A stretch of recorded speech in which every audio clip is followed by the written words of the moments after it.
Hello guys, welcome to exam study. This is Shubham Singh.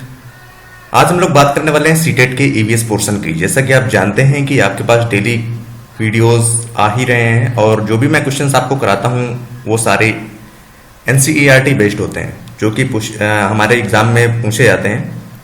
और वो सारे क्वेश्चन जो बार बार रिपीट होते हैं उन्हीं की मैं चर्चा करने वाला हूँ। एग्जाम में पूछा जाता है कि जो प्याज की फसल होती है वो बोने के कितने दिन बाद उसके पौधे निकल आते हैं। तो ऑप्शन आप टिक करेंगे 20 दिन बाद। खेतों में कुछ पौधे होते हैं जो बिना बोए, जैसे कि आप कुछ भी उसमें बोते हैं, और उसके साथ साथ आप जो नहीं बोते हैं उसमें भी कुछ पौधे होते हैं जो निकल आते हैं, जिन्हें हम क्या कहते हैं, खरपतवार। ये खरपतवार कुछ होते हैं जो कि हमारे लिए लाभदायक होते हैं, कुछ हानिकारक भी होते हैं जो फसल को खराब कर देते हैं। मुंबई एक भीड़ भाड़ वाला इलाका है क्योंकि एक मेट्रो सिटी है, बहुत ज़्यादा पॉपुलेशन है। यहाँ लोग सुबह 4 बजे उठकर नल से पानी भरते हैं। नल्लामाड़ा कहाँ स्थित है? नल्लामाड़ा जो है आंध्र प्रदेश में स्थित है। पूछा जाता है कि नल्लामाड़ा किस राज्य में स्थित है, तो आप टिक करेंगे आंध्र प्रदेश। बाजार गांव महाराष्ट्र में स्थित है। कफ परेड मुंबई में स्थित है। गंदा पानी पीने से दस्त और हैजे जैसे रोग हो जाते हैं। दस्त या उल्टियों में हमारे शरीर का बहुत सारा पानी बाहर निकल जाता है। ये हमारे शरीर के लिए बहुत ज़्यादा हानिकारक होता है। पानी की कमी को पूरा करने के लिए हम लोग क्या करते हैं, पानी में शक्कर यानी कि चीनी और नमक का घोल मिलाकर पीते हैं, जिससे हमारी बॉडी डिहाइड्रेट नहीं होती है और पानी की कमी को पूरा करता है। आपने सुना होगा, और आप इलेक्ट्रॉल वगैरह पीते हैं, उसमें क्या होता है कि पानी में शक्कर और नमक का घोल ही होता है। कर्नाटक में होलगुंडी गांव स्थित है। अगर आपसे पूछा जाएगा होलगुंडी गांव कहां पर है, तो आप कर्नाटक टिक करेंगे। इस गांव की क्या विशेषता है? किस गांव में जो बच्चों की पंचायत है उसका नाम भीमा संघ रखा गया है? ये क्वेश्चन बहुत बार पूछा गया है। अगर आप प्रैक्टिस सेट सॉल्व करेंगे तो आपको पता चलेगा। घास से रिलेटेड जो क्वेश्चंस पूछे जाते हैं उनकी बात करते हैं। घास की जड़ें बहुत मजबूत होती हैं और इन्हें हम खुरपी से खोदकर बाहर निकालते हैं। घास का पौधा जितना जमीन के ऊपर होता है उससे कहीं ज्यादा जमीन के अंदर फैला हुआ होता है, ये उसकी खासियत होती है। बरगद के पेड़ की लटकन जो जड़ें होती हैं वो टहनियों से बाहर निकलती हैं और बढ़ते बढ़ते जमीन के अंदर तक चली जाती हैं। ये जड़ें एक मजबूत खंभों की तरह पेड़ों को सहारा देती हैं। पेड़ काटना कानूनन अपराध है और कानून के खिलाफ भी है। इन्हें काटने के लिए अगर हम कोई पेड़ काटते हैं तो उसके लिए हमें गवर्नमेंट ऑफिस से, जो वन विभाग होता है, उससे परमिशन लेनी पड़ती है, तभी हम उसे काट सकते हैं। रेगिस्तानी ओक, इससे भी क्वेश्चंस फ्रेम होते हैं, हर साल सीटेट में पूछा जाता है।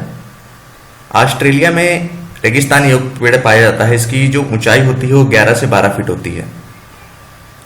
तो ये हमारे पेपर में पूछा जाता है कि जो रेगिस्तानी ओक होता है उसे और किस नाम से जानते हैं, तो ऑस्ट्रेलियाई ओक भी उसे कहते हैं। और जो उसकी ऊंचाई होती है 11 से 12 फीट होती है। पत्तियां उसकी बहुत कम होती हैं।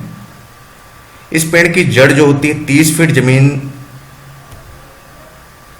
पर लाइन से लिटा दिए गए जाएं, उस जमीन तक गहरी जाती हैं, नीचे तक, यानी कि बहुत नीचे तक जाती हैं, तकरीबन 30 फीट, और कहीं कहीं पर 30 फीट पर पानी आ जाता है।